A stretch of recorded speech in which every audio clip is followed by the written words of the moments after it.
Hello, ఇదో మీ అమ్మ మీకు చిట్కాతో వస్తుంది చూడండి. తాటి ముంజులు చూడండి, అవి ఈ ఎండల కాలమే వస్తాయి.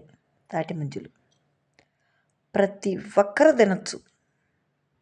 తాటి ముంజులు చాలా మంచిది. కొంతమంది వాయువా ఒళ్ళు నొప్పులు అంటారు. ఎంత వేస్ట్ మాటలు.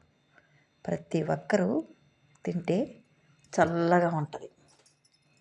తాటి ముంజలు అనేది మంచి అమ్మవారితో సమానం. తాటి చెట్టు బాగా ఇలాంటి ముంజుల్ని, లేత ముంజులు ఉంటాయి, ముదిరి ముంజులు ఉంటాయి. ఈ ముంజులు తినచ్చు. ముఖానికి అప్లై చేశారనుకో బాగా స్కిన్ సూపర్గా ఉంటుంది. నల్లటోళ్ళు కూడా కలర్ వస్తారు చూడండి. అంటే ఎప్పుడు దొరకవు, ఈ కాలమే దొరుకుతాయి. ఇది నచ్చితే లైక్ చేయండి, షేర్ చేయండి, ఫాలో అవ్వండి, కామెంట్ పెట్టండి.